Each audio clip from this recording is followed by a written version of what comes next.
তার সমক্ষে আজকে মানববন্ধন, এই মানববন্ধনে নাগরিক কমিটিকে আমি ধন্যবাদ জানাতে চাই। আজকে তারা মানুষের দুর্দশা আন্দোলনের মধ্যে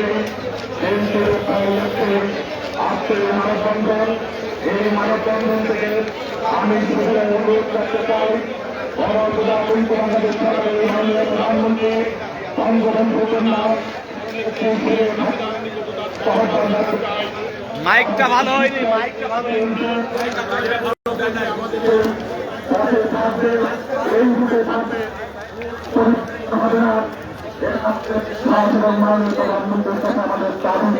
পাশাপাশি আমরা ইতিমধ্যে কমিটির পক্ষে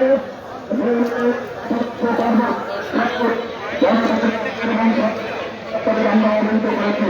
পাশাপাশি আমরা কুষ্টিয়া 2 আসনের মাননীয় সংসদ সদস্য জননেতা কামরুল হোসেন সাহেবকে আমরা বিষয়টি অবহিত করেছি।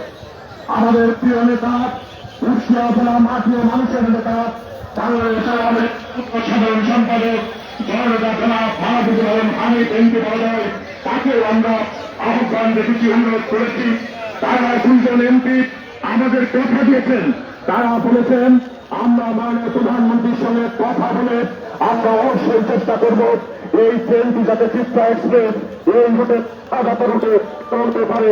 কেননা ভয়ামারা মিরপুর এবং দৌলতপুরের মানুষ নিদারুণ কষ্টের মধ্যে ঢাকায় যাদের যাতায়াত করতে হয়।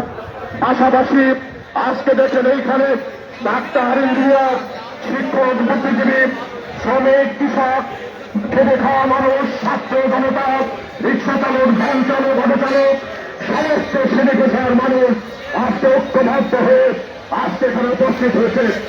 প্রিয় বন্ধুরা, আজকে এত বড় মানববন্ধন হয়তো অতীতে হয়নি, আর সেই কারণে এই সমস্ত মানুষের দাবি দেওয়া জনপ্রজাতন্ত্রী ভারতের সরকারের মাননীয় প্রধানমন্ত্রী বলছেন যে আমাদের সবাই রূপান্তরিত করবেন, আর সেই লক্ষ্যে মাননীয় প্রধানমন্ত্রীর কথা বাস্তবায়িত হবে।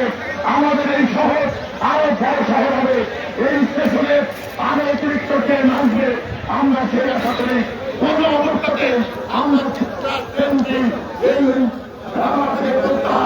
আমরা মানব না, মেনে নিতে পারবো না। আশা করবো নাগরিক কমিটি আরো কঠোর কর্মসূচি দিলেন, এই বার্তা পৌঁছে দেবেন আমাদের আমাদের স্বার্থে। এই আশা প্রত্যাশা থেকে আমি আমার কাজ শেষ করছি। আমরা আমাদের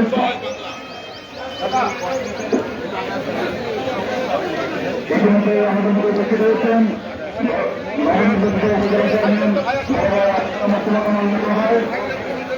আমার ব্যক্তিগত থেকে তাদেরকে আন্তরিকভাবে ধন্যবাদ জ্ঞাপন করছি।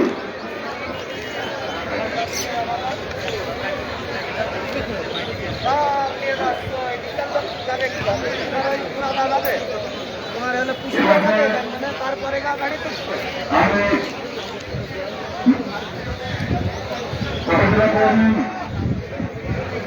আমি আপনার গ্রাম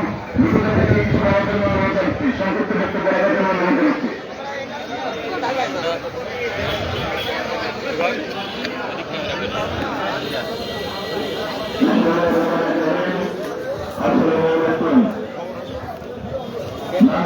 অনুরোধ করছি। আপনারা ইতিমধ্যে অবগত হয়েছেন আমাদের ভাড়া এই স্টেশনের